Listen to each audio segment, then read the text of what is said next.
Hi friends, welcome to CS logic channel. ಇದು ಬಂದು Karnataka diploma 2020 prepare ಆಗುವಂಥ ಸ್ಟೂಡೆಂಟ್ಸ್ಗೋಸ್ಕರ ಮಾಡ್ತಾ ಇದ್ದೀನಿ. ಇದರಲ್ಲಿ ಏನು ಮಾಡ್ತೀನಿ ಅಂತ ಪ್ರೀವಿಯಸ್ ಪೇಪರ್ಸ್ ಕ್ವಶನ್ ಪೇಪರ್ಸ್ ಏನು ಕೊಟ್ಟಿದ್ದಾರೆ DCT ಆ ಕ್ವಶನ್ ಪೇಪರ್ನ ರಿವಿಷನ್ ಮಾಡ್ತಾ ಹೋಗ್ತಾ ಇದ್ದೀನಿ.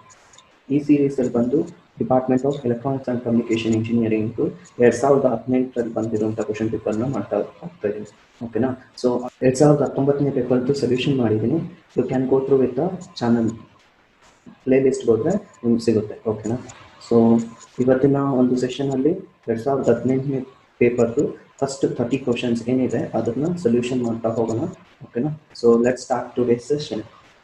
ಸೊ ಕ್ವಶನ್ ಪೇಪರ್ ಹೇಗಿರುತ್ತೆ ಅಂದರೆ, ಫಸ್ಟ್ ಪಾರ್ಟ್ ಎ ಬಂದು ಮ್ಯಾಥ್ಸ್ ಇರುತ್ತೆ, ಪಾರ್ಟ್ ಬಿ ಬಂದು ಸೈನ್ಸ್ ಇರುತ್ತೆ, ಪಾರ್ಟ್ ಸಿ ಬಂದು ಕೋರ್ ಡೊಮೈನ್ ಕ್ವಶನ್ಸ್ ಇರುತ್ತೆ. ನಾನು ಮಾತ್ರ ಕೋರ್ ಡೊಮೈನ್ ಕ್ವಶನ್ಸನ್ನು ಈ ಸೀರೀಸಲ್ಲಿ ಮಾಡ್ತಾ ಇದ್ದೀನಿ. ಇದು ಬಂದು 2018ನೇ ಸಾಲಿನ ಕ್ವಶನ್ ಪೇಪರ್ ಆಗಿರುತ್ತೆ. ಓಕೆನಾ? So let's start with the first question. When three resistors of values 10 ohms, 20 ohms and 30 ohms are connected in parallel, the effective resistance is. So already one to say parallel series combination ಮಾಡಿದೀನಿ last previous paper ಅಲ್ಲಿ. So ಇನ್ನೊಂದ್ಸತಿ ನೋಡ್ಕೊಳ್ಳಿ ಯಾವ ತರ circuit ಇರುತ್ತೆ ಅಂದ್ರೆ, parallel combination ಒಂದು picture ಹೇಗಿರುತ್ತೆ ಅಂದ್ರೆ ಈ ತರ ಇರುತ್ತೆ. Resistor R1, R2, R3. So ನಮ್ಗೆ ಕೊಟ್ಟಿರುವಂತ 3 ರೆಸಿಸ್ಟರ್ಸ್ನ ಕನೆಕ್ಟ್ ಮಾಡಿರುವಂಥ ಕಾಂಬಿನೇಷನ್ ಏನು parallel combination. So first resistors ಎಷ್ಟು ಕೊಟ್ಟಿದ್ದಾರೆ ಅಂದರೆ 10 ohms ಕೊಟ್ಟಿದ್ದಾರೆ. ಸೆಕೆಂಡ್ ರೆಸಿಸ್ಟರ್ಸ್ ಬಂದು 20 ohms ಕೊಟ್ಟಿದ್ದಾರೆ. ಥರ್ಡ್ ರೆಸಿಸ್ಟರ್ಸ್ ಬಂದು 30 ohms ಅನ್ನು ಕೊಟ್ಟಿದ್ದಾರೆ. ಓಕೆನಾ? ಸೊ ಮೂರಕ್ಕೆ 3 ವ್ಯಾಲ್ಯೂಸ್ ಅನ್ನು ಕೊಟ್ಟಿದ್ದಾರೆ. ನಮ್ಗೆ ಕೇಳಿರೋದೇನು, ಎಫೆಕ್ಟಿವ್ ರೆಸಿಸ್ಟೆನ್ಸ್ ಅಂದರೆ ಎಲ್ಲ 3 ಕಾಂಬಿನೇಷನ್ ಕಲಿಸಿ ಒಂದು ರೆಸಿಸ್ಟರ್ಸ್ನ ಫೈಂಡ್ ಔಟ್ ಮಾಡಬೇಕು. That we call it as effective resistors are equivalent resistance. So the parallel combination formula ನೋಡೋಣ. The resistors in parallel combination, so 1 divided by R effective resistance, so which is equal to 1 by R1, 1 by R2 plus 1 by R3. So ನಿಮ್ಗೆ ಎಷ್ಟು resistors ಕೊಟ್ಟಿರ್ತಾರೆ ಅಷ್ಟು ಗಂಟ ಹಾಕೊಂಡು ಹೋಗ್ಬೋದು. Like 5 resistors connected in parallel ಅಂತ ಕೊಟ್ಟಿದ್ರೆ plus 1 by R4 plus 1 by R5 ಆಗುತ್ತೆ. ಓಕೆನಾ? ಸೊ ನಮ್ಗೆ ಕೊಟ್ಟಿರುವಂಥ ಡೇಟಾಸ್ನ ಸಬ್ಸ್ಟಿಟ್ಯೂಟ್ ಮಾಡಿದ್ದೀನಿ. So 1 by R equivalent is equal to 1 by 10. So first resistor. So next resistors 1 by 20 R2, so 1 by 30 R3 resistors. ನೋಡಿದ್ರೆ ಇಲ್ಲಿ formulas ನೋಡಿದ ತಕ್ಷಣ ಆ ಫಾರ್ಮುಲಾಸ್ ಅಲ್ಲಿ ವ್ಯಾಲ್ಯೂಸ್ ನ ಸಬ್ಸ್ಟಿಟ್ಯೂಟ್ ಮಾಡಿದ್ದೀವಿ ಅಷ್ಟೇ. ಸೊ ಸಬ್ಸ್ಟಿಟ್ಯೂಟ್ ಮಾಡಿರೋ ವ್ಯಾಲ್ಯೂಸ್ನೇ ಫಸ್ಟ್ ಏನ್ ಮಾಡಬೇಕು, 10, 20, 30 ಗೆ LCM ತಗೊಂಡ್ರೆ you get the 60 as a LCM. So 10, 60 ಇದು ಮ್ಯಾಥಮೆಟಿಕ್ಸ್ 10, 16 ಎಷ್ಟು ಡಿವೈಡ್ ಮಾಡುತ್ತೆ ಅಂದ್ರೆ 630 ಡಿವೈಡ್ ಮಾಡುತ್ತೆ. ಸೊ 6 ಇಲ್ಲಿ ರಿಮೈನ್ ಆಗಿರುತ್ತೆ. ನೆಕ್ಸ್ಟ್ ಪ್ಲಸ್ 26 ಎಷ್ಟು ಟೈಮ್ ಡಿವೈಡ್ ಮಾಡುತ್ತೆ ಅಂದರೆ 23s are, so 2 3s are 6, so 3 plus 30 ಬಂದು 16 ಎಷ್ಟು 30 ಡಿವೈಡ್ ಮಾಡುತ್ತೆ ಅಂದರೆ 2 times. ಓಕೆ? ಸೊ ಇವೆಲ್ಲ ಆ್ಯಡ್ ಮಾಡಿದ್ರೆ ನಿಮ್ಗೆ ಗೊತ್ತಾಗುತ್ತೆ 6 + 3 9, 9 + 2 11, ಸೊ 11 ಡಿವೈಡೆಡ್ ಬೈ 60 ಆಗುತ್ತೆ. ಬಟ್ ನಮ್ಗೆ ಕೇಳಿರೋದೇನು, ಎಫೆಕ್ಟಿವ್ ರೆಸಿಸ್ಟೆನ್ಸ್ನ ವ್ಯಾಲ್ಯೂ ಕೇಳಿದ್ದಾರೆ. ಸೊ 1 by ಎಫೆಕ್ಟಿವ್ ರೆಸಿಸ್ಟೆನ್ಸ್ ಇತ್ತು. ಸೊ ಏನಾಗುತ್ತೆ, ರೆಸಿಪ್ರೋಕಲ್ ಆಗುತ್ತೆ ಎಫೆಕ್ಟಿವ್ ರೆಸಿಸ್ಟೆನ್ಸ್ ಅಷ್ಟೇ ಬೇಕಾದಾಗ.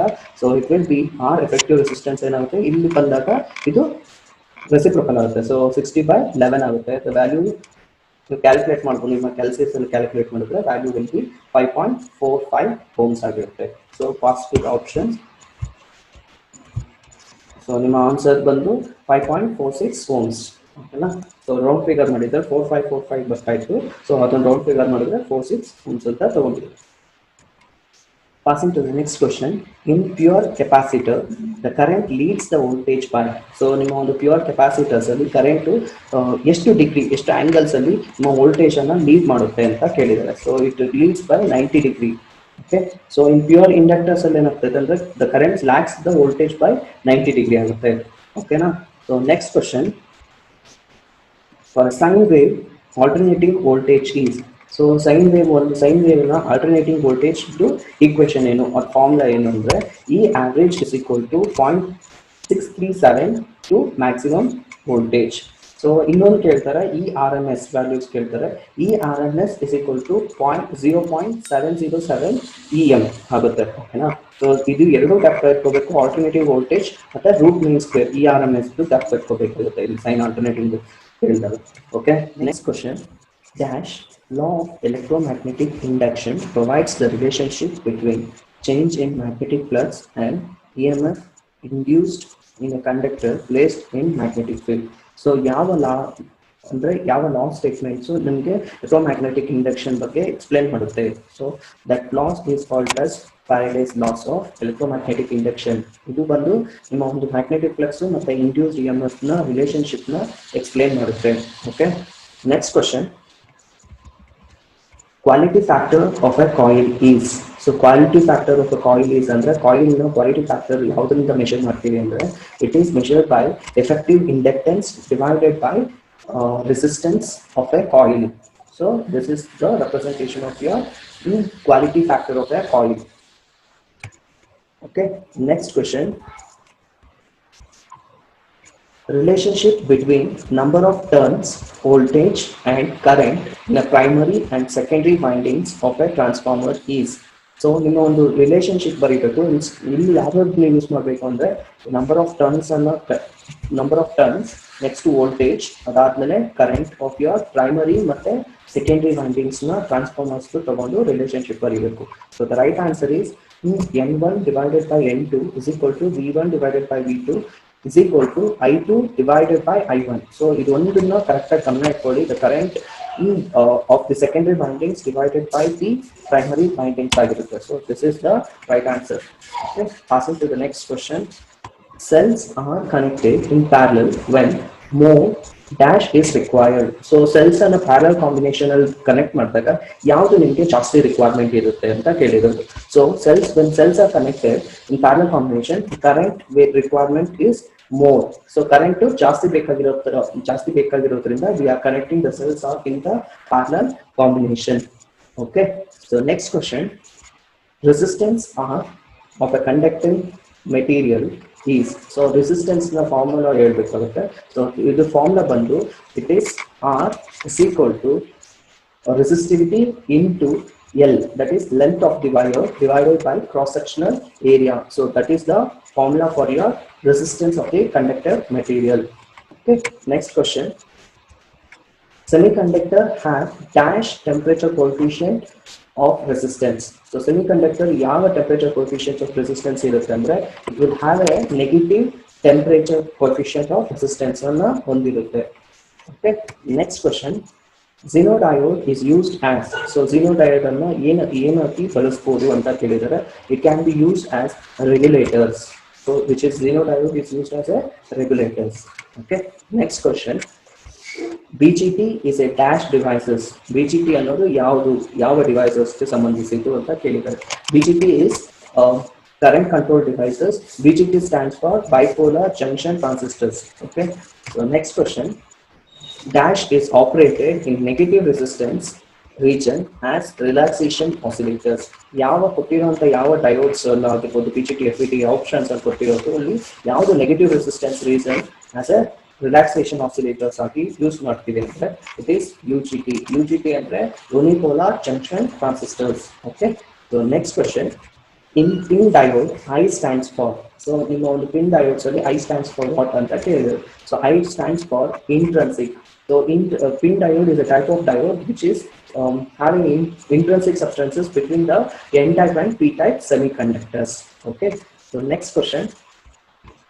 The passive components that cannot be fabricated on an IC is. So ಇದು 2019ನೇ ಕ್ವೆಶ್ಚನ್ ಪೇಪರ್ ಅಲ್ಲೂ ಕೇಳಿದ್ದಾರೆ. ಸೊ ಇಲ್ಲೂ ಕೇಳಿದ್ದಾರೆ ಯಾವ ಒಂದು ಕಾಂಪೋನೆಂಟ್ಸ್ ನ ನಾವು IC ಫ್ಯಾಬ್ರಿಕೇಶನ್ಸ್ ಅಲ್ಲಿ ಮಾಡೋದಕ್ಕಾಗಲ್ಲ ಅಂದ್ರೆ it is inductor. Okay, so next question. The primary function of a filter is to. So filter na primary function ಏನಾಗಿರುತ್ತೆ ಅಂದ್ರೆ to remove the ripples from the rectified outputs. So ripples ಅನ್ನ remove ಮಾಡೋದಕ್ಕೆ we are using the filters. Okay, next question. The type of power amplifiers which exhibits cross over distortion in its output is. So ನಿಮ್ಮ ಒಂದು power amplifiers, different types of amplifiers ಅನ್ನ study ಮಾಡಬೇಕಾಗುತ್ತೆ.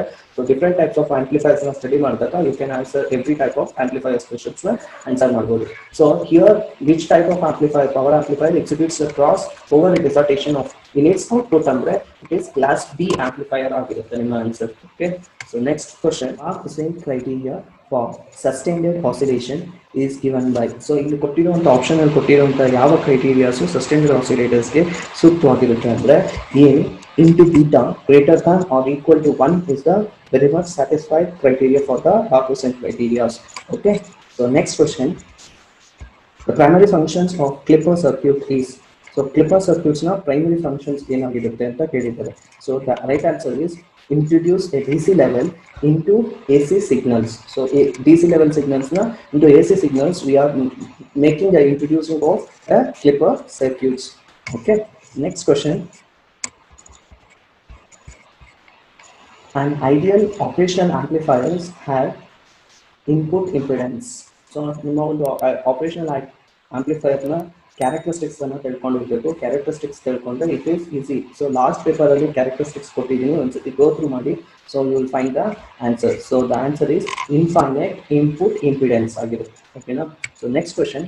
ಇನ್ positive feedback amplifier gain, ಒಂದು positive ಫೀಡ್ಬ್ಯಾಕ್ನ amplifier gain ಏನಾಗಿರುತ್ತೆ ಅಂತ ಕೇಳಿದ್ದಾರೆ. So the positive ಫೀಡ್ಬ್ಯಾಕ್ನ ಆಂಪ್ಲಿಫೈಯರ್ ಗೇನ್ ಏನಾಗಿರುತ್ತೆ? It will increase. Okay, so next question. V0 is equal to 1 divided by R into C integration of V in dt is an output voltage for. So ಇಲ್ಲಿ ನೋಡಿದ ತಕ್ಷಣ ಅರ್ಥ ಆಗುತ್ತೆ integration symbol ಇದೆ. So that is one of the logic which you need to identify. So hence it is an integrator output voltage ಆಗಿರುತ್ತೆ. So d by dt ಅಂತ ಕೊಟ್ಟಿದ್ರೆ it is where have been a differential integrators, differential amplifiers after two. Okay, so next question. The filters which rejects frequency within specific band and passes all the other frequency outside this band is known as. So ಒಂದು filter ಇದೆ, filter certain frequency band na ಏನು ಮಾಡುತ್ತೆ? Stop ಮಾಡುತ್ತೆ, reject ಮಾಡುತ್ತೆ. But it passes all the other frequency, ಆ band frequency ಬಿಟ್ಟು ಇನ್ನೆಲ್ಲ band ಫ್ರೀಕ್ವೆನ್ಸೀಸ್ನು hello ಮಾಡುತ್ತೆ. So that what we call it as, that filter V call it as band stop filters. Okay, right answer is band stop filters. Next question. The simplest change in the measured variable to which an instrument will respond is called. So iduddu bandu EMMI subject. So in the electrical measuring and measurement instruments to subject question. So aduddu bandu, this answer is sensitivity. Smallest change in the measured variable to which an instrument will respond is called as sensitivity. So ನಿಮಗೆ accuracy ಅಂತ last paper 2019 paper ಅಲ್ಲಿ ಹೇಳಿದ್ದಾರೆ. Okay, that is the closeness with which the instruments can be measured with respect to an readed value in the instruments. Okay, so next question. Probability error gamma is equal to anta kelidare. So the probability error is value will be, right answer is plus or minus 0.6745 sigma. Okay, next question. The meter which has a low resistance so that when connected in series with any circuit does not changes the circuit current. So ಯಾವ ಒಂದು meters ಅನ್ನು use ಮಾಡಿದ್ರೆ we will have a low resistance so that it is connected in series with any circuits does not changes the current. So the circuit meter is ammeter. Is your right answer for the following question. Next question. Wheatstone bridge is used for measurement of unknown. So now already last paper allo helidini Wheatstone bridge anna ಏನಕ್ಕೆ use ಮಾಡ್ತೀವಿ ಅಂದ್ರೆ in order to find the unknown resistance na find out ಮಾಡಕ್ಕೆ use ಮಾಡ್ತೀವಿ. Okay na? So next question. In FET input DC voltmeter lower millivolts measurements cannot be achieved as there exist dash problems. So FET ಅಲ್ಲಿ ಯಾವ problems occurs ಆದಾಗ input DC voltages ನ measurement ಮಾಡೋದಕ್ಕಾಗಲ್ಲ ಅಂದಾಗ it's a problem of drift. Okay, so next question. Dash is an example of digital transducers. So digital transducer na example ಯಾವುದು ಅಂತ ಕೇಳಿದ್ದಾರೆ. So it is optical encoder is the right answer for the example for digital transducer.